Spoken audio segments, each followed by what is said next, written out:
All right, continuing on. Daniel. Lou, giant love, giant hugs. Have a question for you. How do you feel now that you've been on YouTube and people know you? Do you still feel it's weird that so many people know you? And give us an example.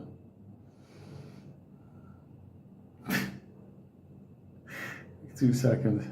Giant hugs, and my 2 sisters love you. Oh, tell your 2 sisters I said hello. I wish I knew their name. Okay. First of all, never planned on this shit at all. You can't plan on this stuff. This is like, this is just like the weirdest thing in the world. Very private person, lived the life of business and investing beforehand. So at the end of the day, just, you know, go through life and you kind of just be you. That being said, when I popped up on YouTube and I did the first video to kind of give you guys a heads up on what was going on with AMC and the pricing, and that snowballed into the point where, like, wow, it got to the point where I had no idea. Like, see, I wasn't raised in social media. So for me, I didn't know the scale of what this was. That's why, perfect example, I'll give you the first time I started to feel like, what the fuck is this? I was actually in bed sleeping, like that, so soft. And my phone starts beeping, like there's emails coming in. And there was emails coming in like, hey Lou, you there? You asleep?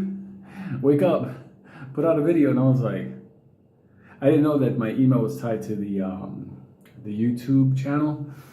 And then it went crazy. It was like that kind of stuff. It was like a stock ticker. But like I said, I still kept doing videos, and as far as views and everything else, I didn't really pay too much attention to any of that stuff. During that time, I was recovering after everything that happened. I was still dealing with the government and all their bullshit. Hello, government. So one day, because I couldn't answer everybody out, and I was like, okay, I thought it was like a local community type thing. So I said, okay, I'll do the meetup in Central Park, because I was always walking around Central Park. And when I went to the meetup, and I saw hundreds of motherfuckers out there. It was the funniest thing ever, because when I went there, I was like, just minding my business, I was gonna answer some questions, whatever, and basically leave. And then all of a sudden, I saw like the mob activate. There was so many people. Then the mob just activated. For those of you that were there, then we got kicked out of the tavern. Tavern doesn't want me there. I think that they'll call the cop if somebody says Lou.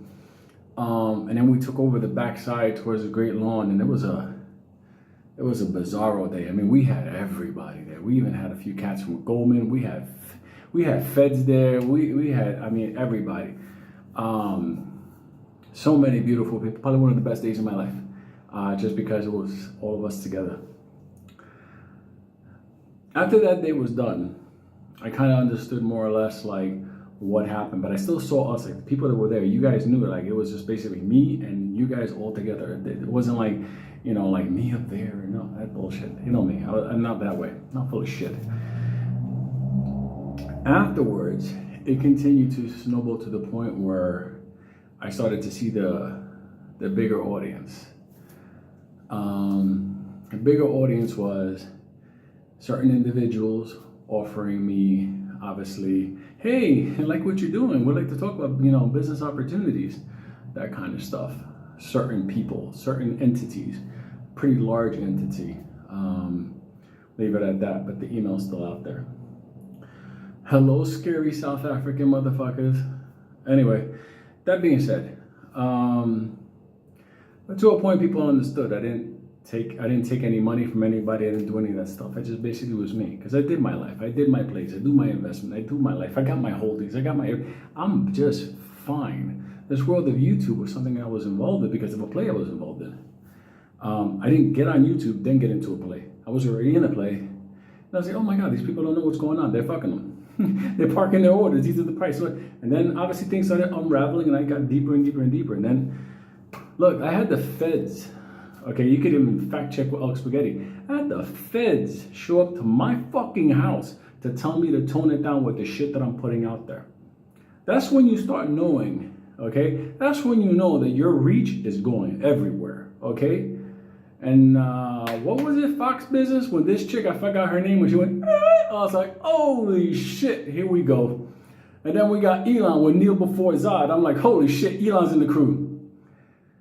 It starts growing and growing. And then one day walking, see a car stop right in the middle of the street. Like, I was like, what the fuck is this? Door opens up, people coming out, like abandoning their car in the intersection. Like, no joke. Like, it looked like cops were rolling up on people. Hey, Lou, what's going on? Like, what's going on, motherfuckers? Like, you left your car in the street. They're cool people, whatever. Giant love. But that was freaky. Another one, when I went to go see the duck one day, as I'm walking over, see a bunch of people standing there, but I'm on the phone. I'm minding my business. I'm just on the phone talking or whatever. And then when I get off the phone, people start coming at me to, hey, what's going on, Lou? But they weren't together. They were all individuals. They were all so it was like, holy shit. So I stopped going to see the duck because that was like my place of rest and hanging out with the duck and whatever in the afternoon. There started to be a lot of people. Then he started walking and it was just like more people. What's up, Blue? And then, trucks going by. What's up, motherfuckers? It just continued to grow and grow. I was one time downtown and I'm going by the courts because I had to go to court myself.